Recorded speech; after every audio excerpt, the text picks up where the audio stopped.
In the dry states of the Southwest, there's a group that's been denied a basic human right. In the Navajo Nation today, a third of our households don't have running water. But that's not something they chose for themselves. Can the Navajo people reclaim their right to water and contend with the government's legacy of control and neglect? Our water, our future, our water, our future. That's in the next season of Reclaimed, the lifeblood of Navajo Nation. Listen now wherever you get your podcasts. You have nothing against immigrants. I'm not anti-immigrant. I'm anti-illegal migration. This is a 2-year-old child that shows up with a Post-it note. Obviously, her parents played the criminal cartel, have her smuggled in. Thank God she's alive. Those that come in are being victimized before they ever get here by the cartels. I've held many dying people, a lot of women and children that were sexually assaulted, and it all can be prevented. You're talking about saving lives.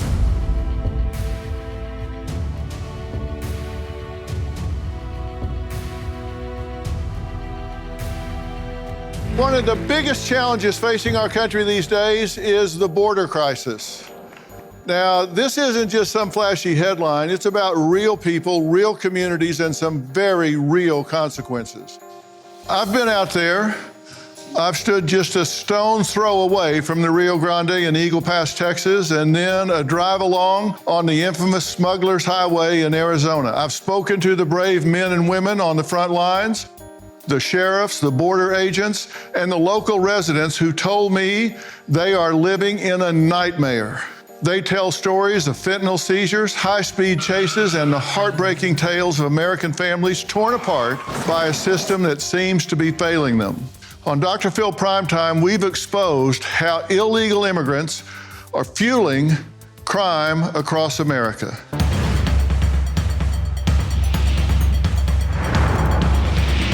I've heard him say that since the new administration, 6 million people have come across the border. 10.5 million under the last administration. And then you add 2 million known gotaways to that. Doc, those are just the ones we know about.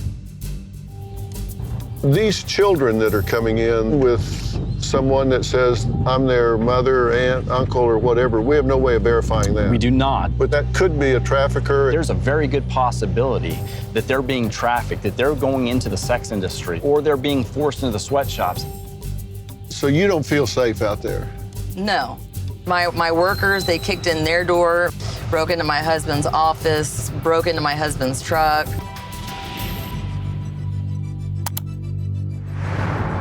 This is the smuggler's highway.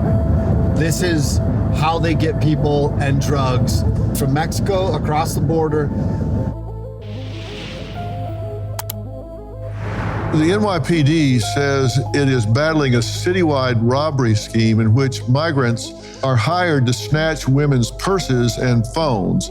This is an 82-year-old woman that's being dragged. Arapahoe County deputies say they have arrested 4 members of the notorious Venezuelan gang known as Tren de Aragua. My car was in the crossfire of a major gunfight. There were 5 to 6 different calibers of weapons. This area here is not safe.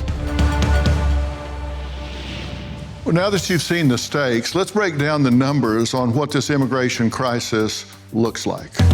There's no argument. The immigration population in the U.S. has hit a record high. More than 14% of people in this country were born abroad, including naturalized citizens. Compare that to only 5% in 1970. So how many of them are undocumented? Almost 1/4. Out of 49 million immigrants in the U.S., around 13 million are unauthorized. That includes migrants and asylum seekers with temporary protected status. Undocumented immigrants aren't just coming in from the southern border. The Department of Homeland Security estimates as many as 853,000 are people who overstayed their visas. Just think about it. People from all over the world are literally taking trains, planes, and automobiles to get here illegally. So where are all these people from? The answer may surprise you. While most are from Central and South America, India, China, and the Philippines are also in the top 10. Where do they go? Well, most unauthorized immigrants live in California, Texas, Florida, and New York, with big cities seeing the biggest drive. That shows this is a red and blue issue, and it will take both sides working together to solve it. With the numbers surging at the border, tough questions are being asked about jobs, public resources, and the stability of communities. Now, sure, there are costs, and they're real, but let's not forget what research shows. Immigrants fill critical jobs, drive innovation, and pay taxes. It's a complex issue, there's no doubt about it. Unauthorized immigrants make up about 4% of the workforce. Sounds like a small number, but that includes nearly 30% of all U.S. agricultural workers and 13% of construction workers. They also pay taxes. Collectively, undocumented immigrants contribute about $97 billion in federal, state, and local taxes by recent estimates. Most of that comes from payroll, sales, and property taxes. Undocumented immigrants do have limited access to some federal benefits such as food stamps and emergency Medicaid, but they are barred from most federal social programs. But some states and cities offer additional benefits, such as New York, which offers limited cash assistance and free school meals. The city spends an estimated $4.6 billion on just 1 year of services to migrants. This influx of asylum seekers is a serious crisis, one that New York City is facing largely on our own. Illegal immigration also raises the cost of health care. Americans pay an extra $8,800 in health spending for every 1 million undocumented immigrants per capita. That's largely because most migrants don't have insurance. But that doesn't mean immigrants as a whole are a burden. Most Americans don't believe that. In a recent poll, 60% of Americans say legal immigrants mainly fill the jobs Americans generally don't want. Legal immigrants make up 13% of all workers in the U.S. Experts say legal immigrants help grow the economy without greatly reducing job availability or wages for U.S. citizens. And with the birth rate declining, America is going to need more hardworking legal immigrants, not less. And let's talk about President-elect Trump's bold promises on this issue. His tough talk on illegal immigration struck a chord with a lot of voters. We will do large deportations from Springfield, Ohio. Large deportations. We're going to get these people out. And if they come back into our country, they will be told it is an automatic 10-year sentence in jail with no possibility of parole. Now, to make that happen, President-elect Trump has tapped Tom Homan, the former acting ICE director, as his new border czar. Tom is about as tough as they come. With decades of experience, he's been tapped to oversee all U.S. borders, including air and sea security, and lead the charge on deporting undocumented immigrants. It's a cornerstone of Trump's immigration plan. But Homan is no stranger to controversy. You'll probably remember his role in the zero tolerance policy. He's not afraid of a fight, and he doesn't back down when it comes to his beliefs. Take a look at this moment from his 2019 House hearing. You recommended family separation. I recommended zero tolerance. Which includes family separation. The same as is with every U.S. citizen parent gets arrested when they're with a child. When I was a police officer in New York and I arrested a father for domestic violence, I separated that father from his family. Mr. Homan, with all due respect, legal asylees are not charged with any crime. When you're into the country illegally, it's violation 8 United States Code 1325. Seeking asylum is legal. If you want to seek asylum and go through the port of entry, do it the legal way. The Attorney General of the United States has made that clear. How can you possibly allow this to happen under your watch? Do you not care? For you to sit there and insult my integrity and my love for my country and for children, that's why this whole thing needs to be fixed. And you're the member of Congress. We agree on that. Fix it. Tom Homan is a straight shooter, a no-nonsense guy who's dedicated his life to law enforcement. Let's give a warm welcome to the new border czar, Tom Homan.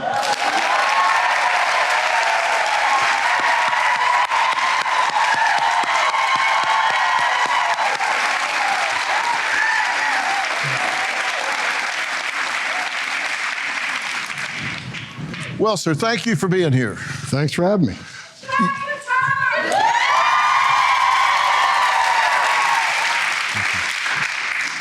What am I, chopped liver? I think you got some fans in the house here. Good. Why is this so important to you? Because of the tragedies I've seen in my career. I mean, I started as a border patrol agent in 1984, so I wore the uniform. I became an ICE agent, first ICE director. They actually came up through the ranks, right? President Trump put me in that position, who I think is the greatest president of my lifetime, by the way.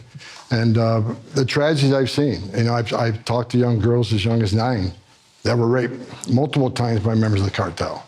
And when you get on your knees and talk to a little girl that had everything innocent and pure ripped from her, she'll never be the same. It moves you. I stood in back of a tractor trailer with 19 dead aliens at my feet, including a 5-year-old little boy. They were all in their underwear because they were baking to death. They died in a steel box. And I said during my testimony that one congressman said I didn't care about dying children unless they were white. I stood there and knelt beside that 5-year-old boy and put my hands on him and said a prayer for him because I knew what his last hour of his life was like. No one deserves to die that way, especially children. I've held many dying people. I've held many dead people and talked to a lot of women and children that were sexually assaulted. It all can be prevented if we secure the border. Secure the border saves lives. So, you know, I wake up every day pissed off with what this administration did to the most secure border in my lifetime. But thankfully, we got President Trump coming back, and we're going to secure the border once again and save lives.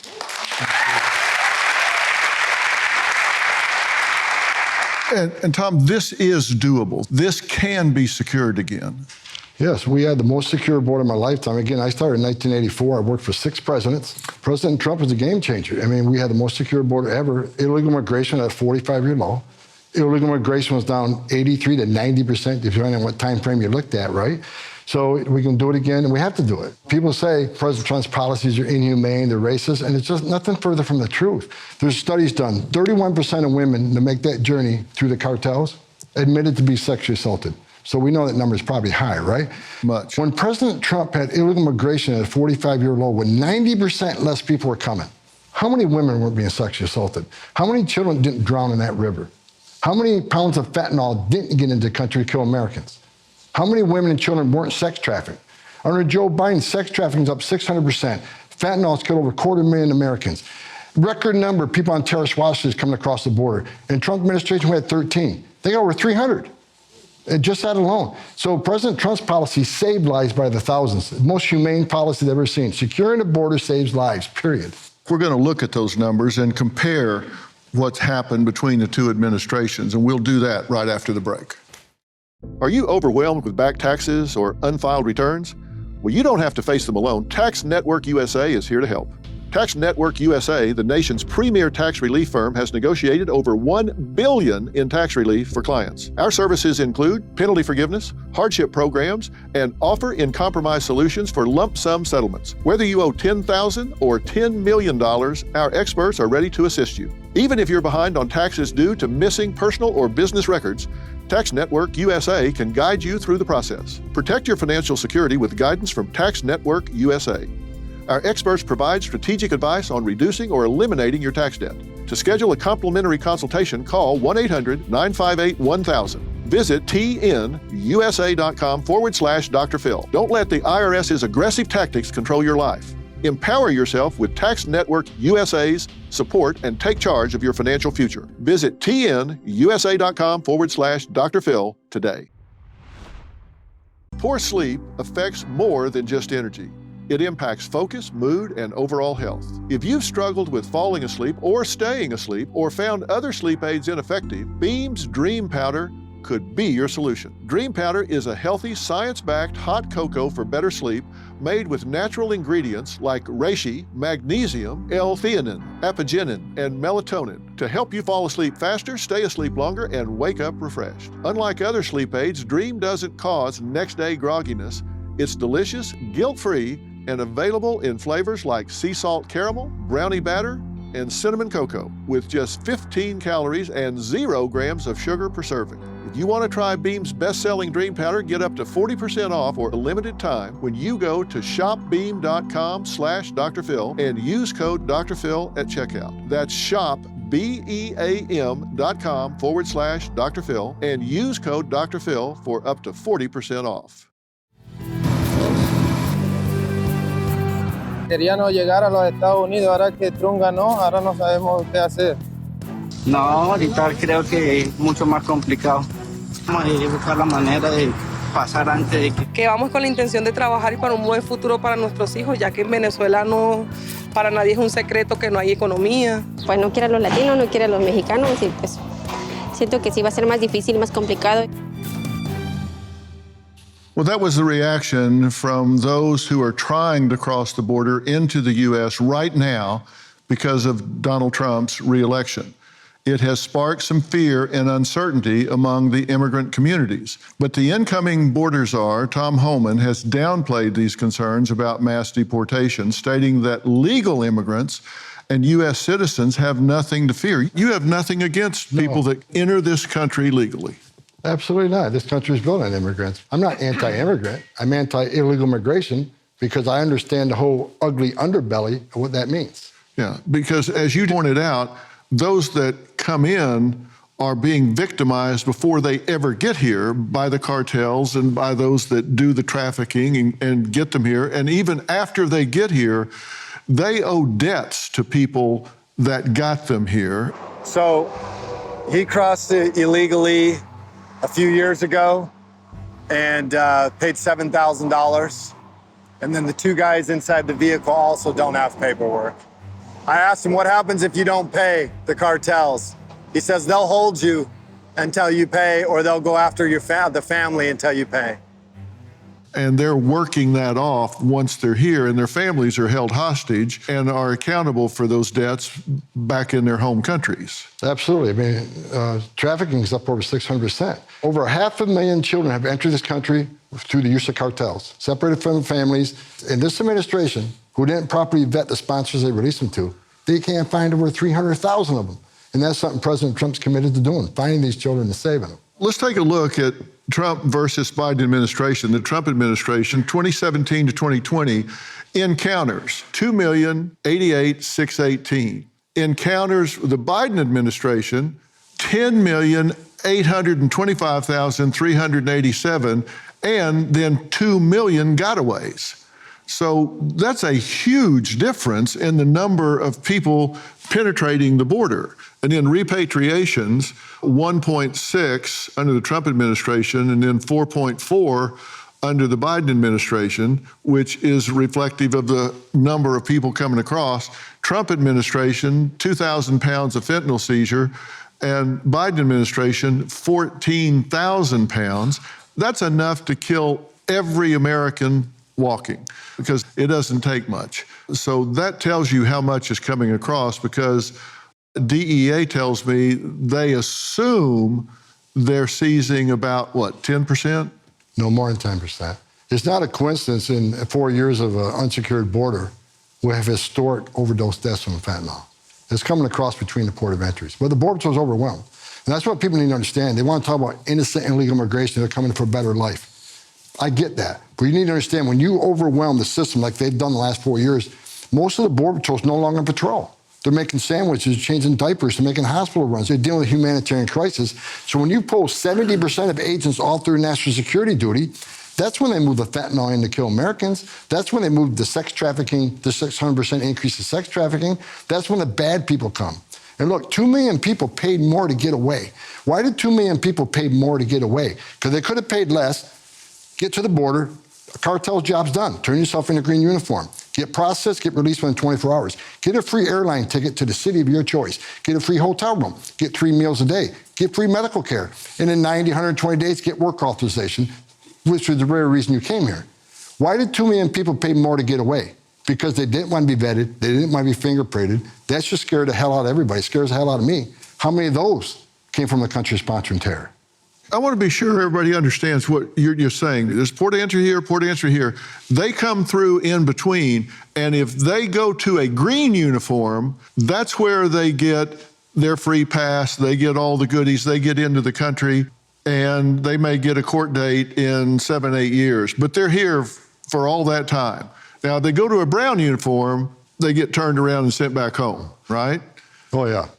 Under this administration, that stuff won't happen after January 20th. That's a free pass, and they don't do that. They got something serious to hide, is your point. They pay more to get away, and that scares the hell out of me. Because I don't know how many terrorists cross this border in Joe Biden, but someday we're going to find out it's going to be a bad day for America. Even the FBI director agrees with me that the southwest border is the biggest national security vulnerability this nation has seen. Well, let's take a look at that, because we see here that 300 plus were stopped with names matching known suspected terrorists on the watch list, 183,055 with criminal charges pending. Criminal convictions arrested by ICE, and 178,508 with criminal charges pending, and convictions that were removed by ICE. So if that's how many are being stopped and caught, you got to wonder how many got away. And that's who's in the country. Where are these people now? We have no idea. As far as the people, the gotaways, there's no footprint on these people, right? They weren't fingerprinted, they weren't vetted, there's no release documents. So these are people we're going to have a hard time finding, but we'll find them. When we come back, we're going to hear from some Democrats who are not taking kindly to Trump's plans for mass deportation after the break.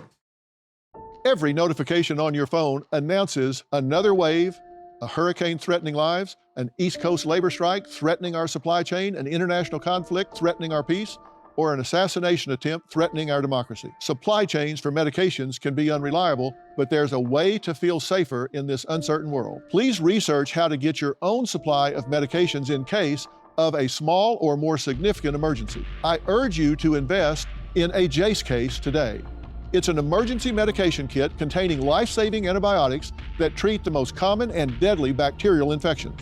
You'll fill out a simple online evaluation and customize your case to include add-ons like ivermectin, EpiPens, and more. The time to prepare is right now. Mention my name and you can receive a discount on your Jace case. Just go to jace.com and enter promo PHIL at checkout. That's promo code PHIL at jace.com. Get the right meds the moment you need them. Marketing is hard. But I'll tell you a little secret. It doesn't have to be. Let me point something out. You're listening to a podcast right now, and it's great. You love the host. You seek it out and download it. You listen to it while driving, working out, cooking, even going to the bathroom. Podcasts are a pretty close companion. And this is a podcast ad. Did I get your attention? You can reach great listeners like yourself with podcast advertising from Libsyn Ads. Choose from hundreds of top podcasts offering host endorsements, or run a pre-produced ad like this one across thousands of shows to reach your target audience in their favorite podcasts with Libsyn Ads. Go to libsynads.com, that's LIBSYN, ads.com today.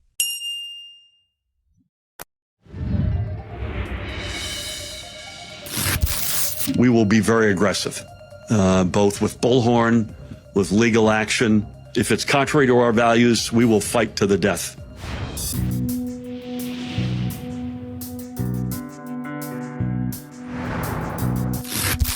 Are you willing to go to jail over this? You know, I think there are thoughtful ways to solve this problem. If they want to focus on violent criminals, we would be happy to help support pursuing, arresting, and deporting them. What we're not going to do is support deploying the 101st Airborne into American cities to pull 10-year-old kids out of their classrooms in handcuffs. I think that is immoral, that's unconstitutional, and that's un-American.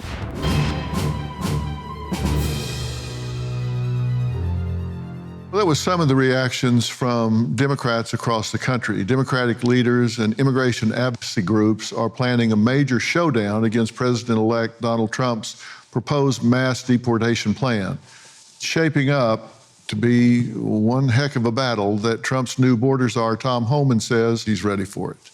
What happens January 21st? Where do you start? Well, there's three rails we'll start the first day. Number one, we're going to secure the border. Number two, we're going to run the deportation operation. And number three, they'll look for these 300,000 kids. We'll find them too. President Trump's been clear. We're going to prioritize public safety threats and national security threats first because they pose the most danger to this nation. So day one, we're going to be looking for these public safety threats, arresting them, detaining them, and deporting them.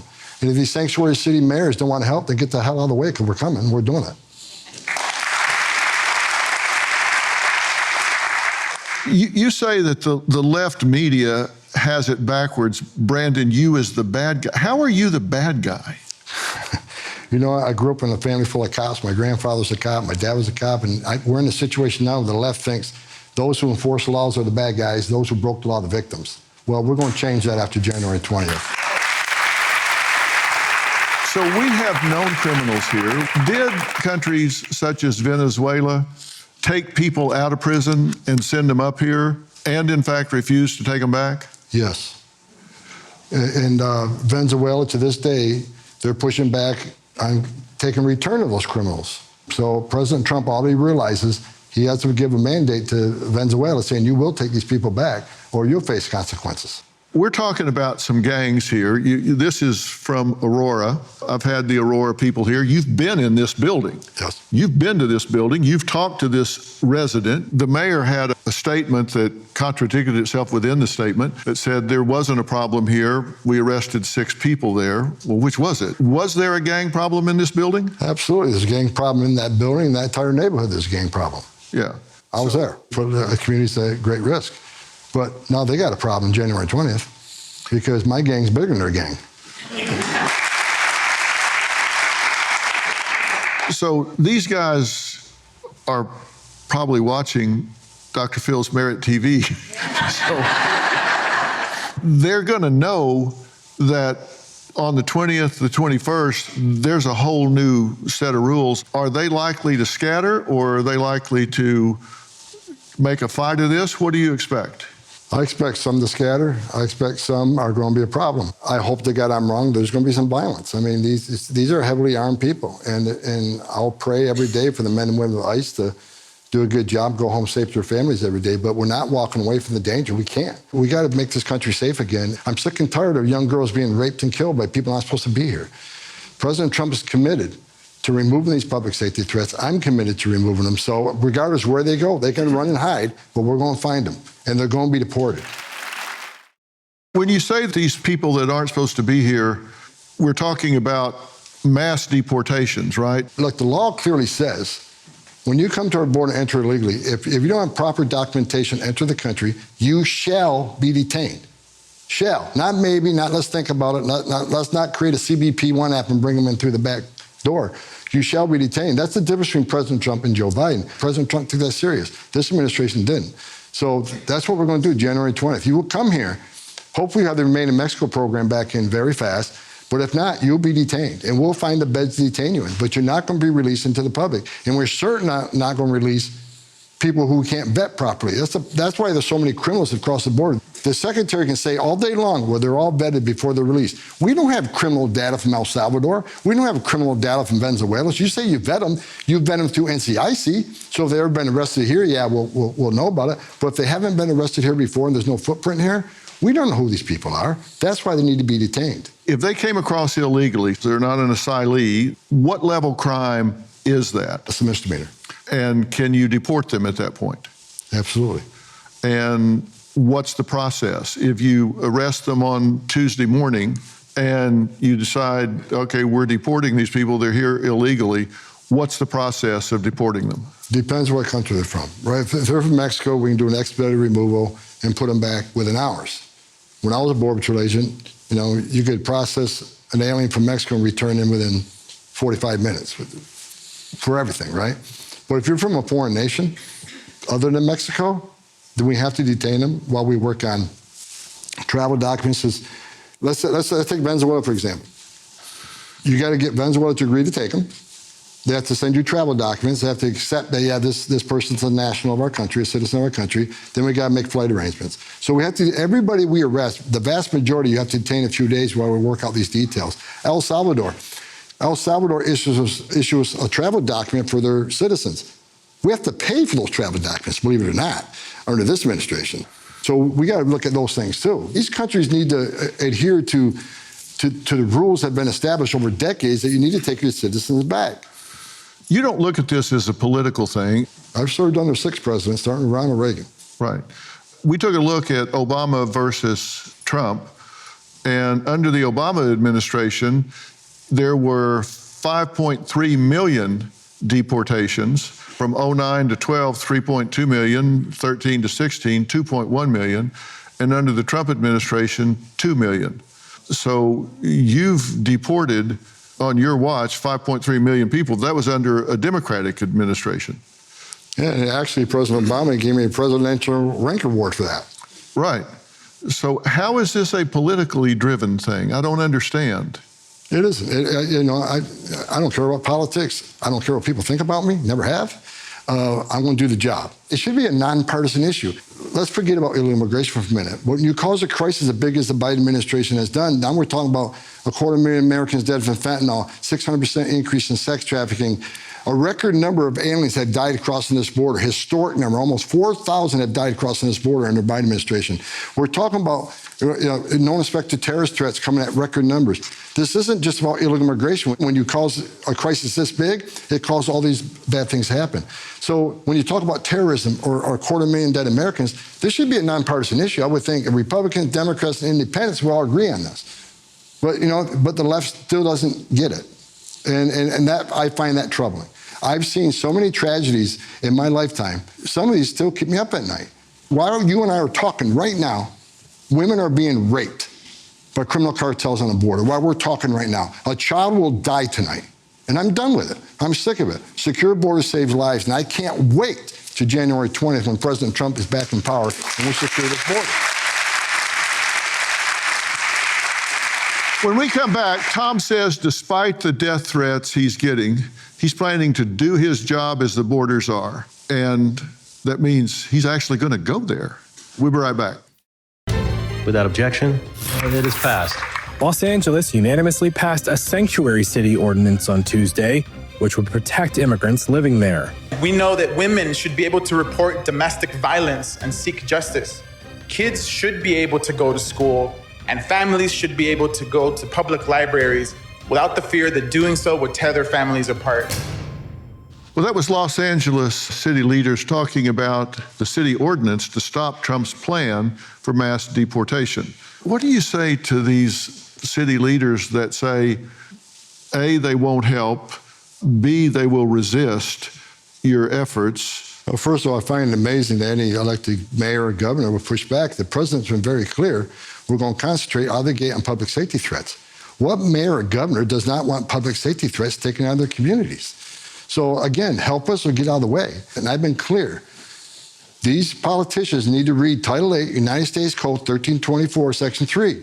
It says, if you knowingly conceal or harbor an illegal alien from an ICE officer, it is a felony. To impede a federal law enforcement officer is a felony. So don't cross that line. We got a strong AG coming in, Pam Bondi, and we will present these prosecutions. So, don't test us. If you don't want to help, stay out of the way. But I would think we'd all be on the same page. Let me tell you something about sanctuary cities. Sanctuaries are sanctuaries for criminals only. You just saw a tape of the guy said, we want victims and witnesses of crime to feel comfortable coming to the police. And so we don't want to send a message, we're working with ICE. That is crap. Victims and witnesses of a crime don't want the bad guy released back in the community. That's just common sense. It puts the community at risk.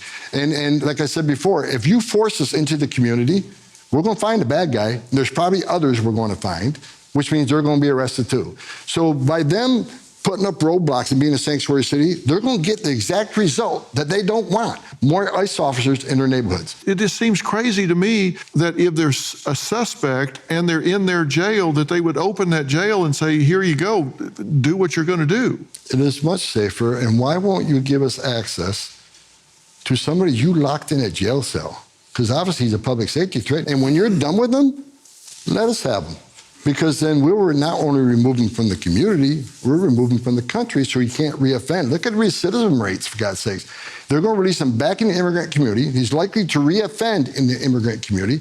How is that protecting the immigrant community? MS-13 thrives on citizens from El Salvador. Let us protect American citizens. Let us protect the immigrant community. Give us the bad guy.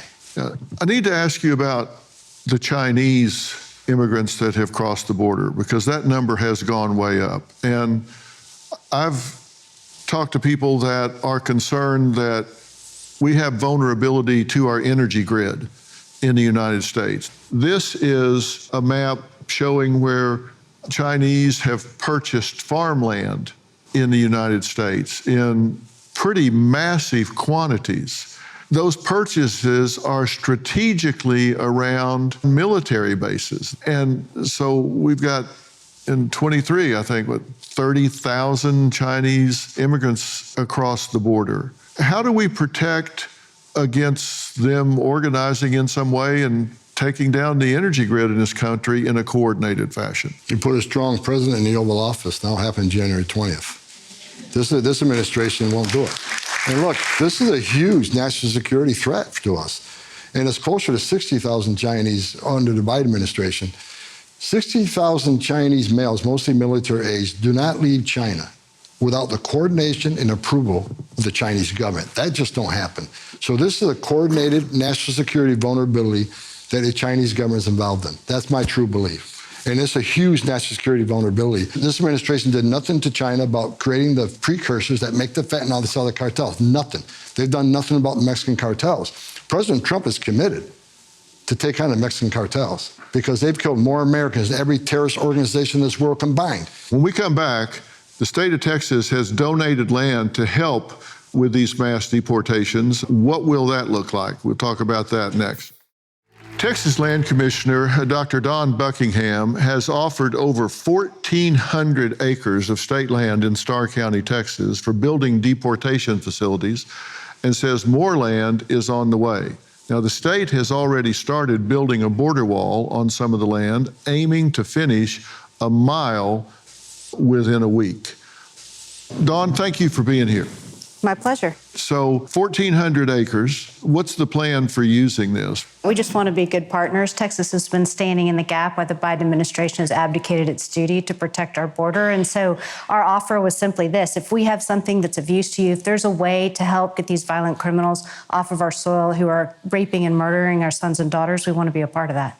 Yeah. Is there a plan to utilize that? I'm writing the plan as we speak. I was working on it last night, matter of fact.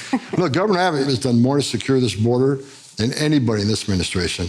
Every ounce of fentanyl his trooper sees is less overdose deaths across the nation. Yeah. Every person they arrest for trespass, at least they vet them, they fingerprint them, make sure they're not releasing a known terrorist. So Governor Abbott, God bless him, he's done more than anybody in the Biden administration to secure the border and protect America. Yeah. And if this is used to build a place to house these people temporarily for deportation, how long are they likely to stay in this? They'll be moving in and out. One day we may have a flight to the El Salvadoran nations. The next day we have a flight to Asia. So we've been moving through, but I think there's 1,400 acres of land. That saves us from acquiring that land. And the government never buys things real fast, and we do, we overpay for it.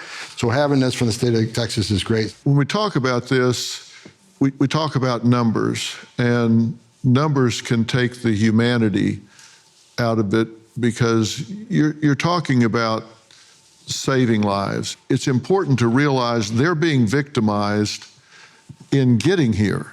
They're being victimized by these cartels. Let's take a look at some video of a 2-year-old migrant girl recently found alone at the Texas border. Now, the girl, the Salvadorian, was among 200 migrants with 60 unaccompanied minors. Venezuela, mamá. Venezuela. ¿Sí?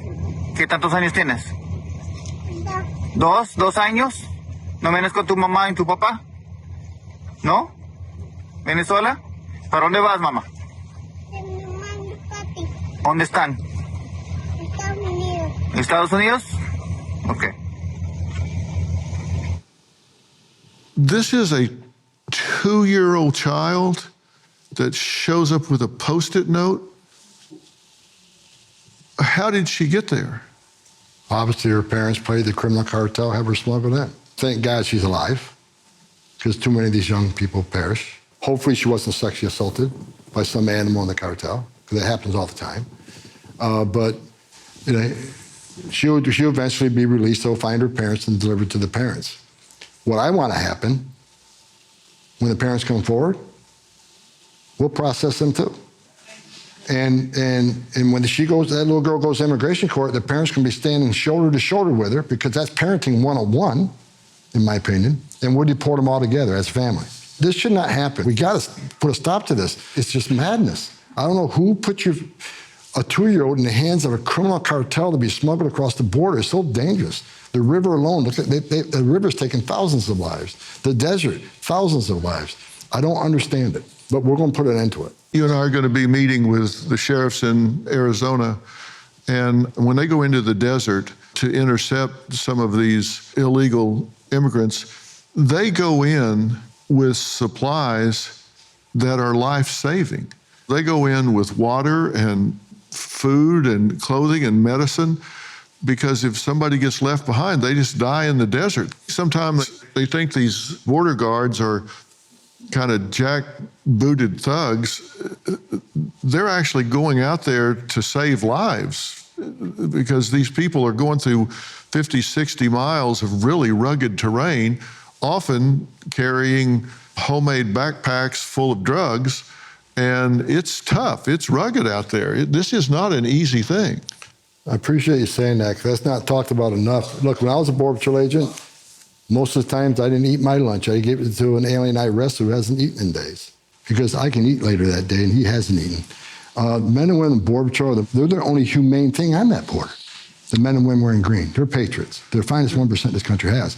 And they bring toys from their own children to some of these camps so these children have something to play with. They take sicknesses home to their families, whether it's measles, chickenpox, TB. I mean, they deal with this every day. But the most important thing I want everybody to understand, they're the only humane thing on this border. They're moms and dads too.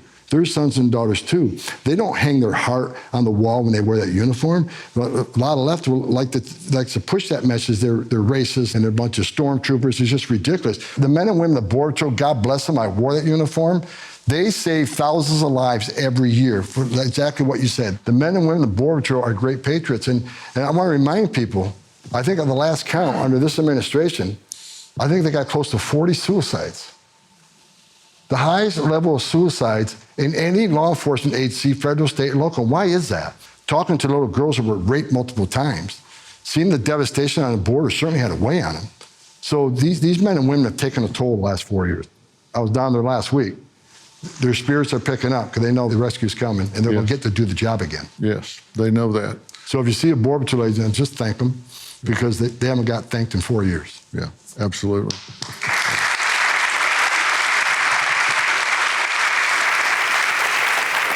We're out of time. I want to thank Tom Homan and Dr. Don Buckingham. Thank you so much for what you're doing. Pleasure. Tom and I actually head to the Arizona border to find out what he has planned to protect our nation. You said that this got to the point that it actually broke you. 19 dead people at my feet who baked to death. All the ones that died are in their underwear trying to get some relief from the heat. A 5-year-old little boy wearing Batman underwear, same underwear my son had, my 5-year-old son. That incident back in the tractor trailer, that changed me forever. I'm a tough guy, but I had to get help. This isn't about being a badass. This is about saving lives. You won't want to miss that. We get a behind-the-scenes tour of Arizona's state-of-the-art facility that houses 1,300 cameras, all pointed at the border, catching as many of the illegal crossings as possible. To tell you, it's pretty amazing. Also, tomorrow you can check out my new episode of the all-new Dr. Phil podcast with tonight's guest, Tom Homan. Download, subscribe, follow, and listen to the Dr. Phil podcast for free on Apple Podcasts, YouTube, or on your favorite podcast app. For more information about tonight's episode, you can log on to drphil.com. Thank you for watching. You don't want to miss tomorrow. We'll see you next time. Thanks so much.